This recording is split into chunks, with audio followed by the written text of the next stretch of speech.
Yes, इसका second example try करने को दिया था, तो थर्ड देखते हैं। अब इसमें भी आपने यूएफपी और एलएफपी निकालना है। कौन से फंक्शन के लिए? देखो फंक्शन क्या गिवन है, sine X, where X varying from X किस इंटरवल पे जा रहा है, 0 से π/2, और हमने जो पार्टीशन है वो हमें गिवन है 0 से लेके n π/2n। ये पार्टीशन किसका है? इंटरवल 0 से लेके π/2। अब हमने क्या प्रूफ करना है कि एफ हमारा आर इंटीग्रेबल होगा, मतलब रीमन इंटीग्रेबल दिखाना है। तो इसमें क्या होगा, अपर सम और लोअर सम का हम जो इंटीग्रल निकालते हैं, अपर इंटीग्रल लोअर इंटीग्रल, वो इक्वल आएंगे।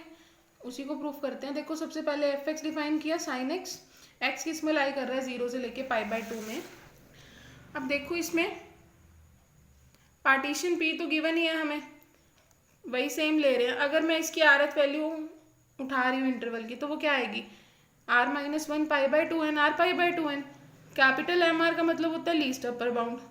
लीस्ट अपर बाउंड हम किस पे लेते हैं, फंक्शन की अपर लिमिट पे लेते हैं, r π/2n पे। देखो एफ एक्स कितना था आपके पास, साइन एक्स था, तो अगर हम r π/2n पे वैल्यू निकालेंगे तो क्या आ जाएगा, साइन r π/2n।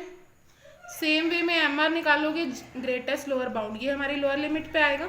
तो हमने यहाँ पे क्या वैल्यू पुट कर दी, साइन r-1 π/2n। अब देखो डेल्टा आर क्या होता है, length of the R H सब इंटरवल, मतलब जो आपका ये इंटरवल है इसकी लेंथ क्या होगी, b-a होती है। तो upper limit minus lower limit यहाँ पुट कर दी। इसको सॉल्व करेंगे,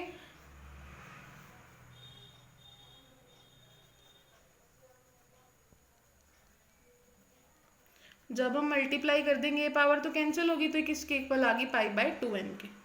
अब हमने बात करनी है अपर सम की। अपर सम कितना होता है, r going from 1 to n, capital M R delta R. Capital M R की जगह देखो वैल्यू पुट की है साइन r π/2n, और डेल्टा आर की जगह π/2n। अब ये समीशन r पे डिपेंड करता है, इस टर्म पे तो नहीं करता, तो हमने इसको बाहर निकाल दिया, ये टर्म बची। जब समेशन में आप एक बार 1 पुट करोगे, 2 पुट करोगे, n पुट करोगे, यही बनेंगी सारी सम। अब हमने क्या करा, ये फॉर्मूला इंपॉर्टेंट है, इसको याद रखना। क्या होता है, देखो अल्फा प्लस बी, आपको क्या होगा, साइन की फॉर्म में सम गिवन होगा। ये सम किसके इक्वल होता है, sine of first angle plus last angle upon में 2, दैट मीन्स ये वाला एंगल और ये वाला एंगल अपॉन 2। फिर sine n into difference of angles by 2, मतलब आप इन दोनों एंगल्स को माइनस करोगे अपॉन में 2, और फिर होल के अपॉन में क्या आ रहा है, sine difference of angle by 2। इसको अप्लाई कैसे करना है, देखो सबसे पहले π/2n कॉमन, फिर साइन क्या कह रहा है, फर्स्ट और लास्ट एंगल, फर्स्ट एंगल क्या है π/2n, लास्ट एंगल क्या है n π/2n, अपॉन में 2 आएगा। n into difference of angle, difference इसको माइनस कर दो, 2π/2n माइनस π/2n, तो ये कितना आ गया, π/2n। ये तो आया आपके पास डिफरेंस, कहता है इसको n से मल्टीप्लाई करना है और 2 से डिवाइड, ये है ना n/2 इंटू डिफरेंस, तो डिफरेंस निकाल के n/2 से मल्टीप्लाई कर दिया, तो ये क्या बन गया, n π/4n। देखो यही लिखा है। सेम वे में sine difference of angle by 2, यही बात आएगी।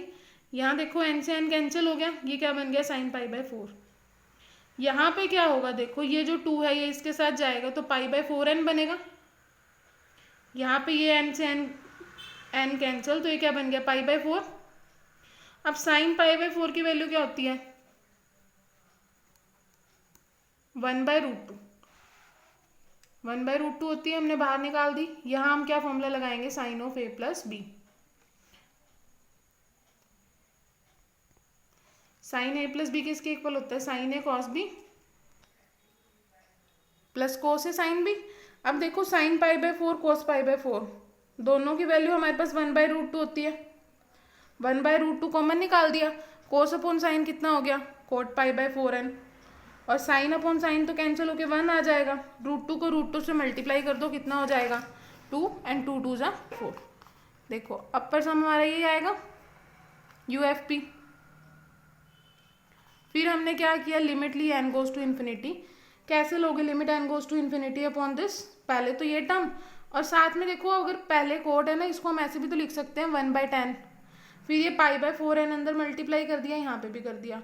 अब ये फॉर्मूला तो आपने सबने पढ़ा ही हुआ है, लिमिट x गोज टू 0, या आप इन्फिनिटी पे बात कर रहे हो तो limit x goes to infinity, x/10 x की वैल्यू क्या होती है हमारे पास, 1 होती है, तो यहाँ पे हम सेम वे में लगाएंगे, ये 1 हो गई, यहाँ इन्फिनिटी पुट करोगे 0 आ जाएगा, तो 1 + 0 आपके पास क्या वैल्यू आ गई 1।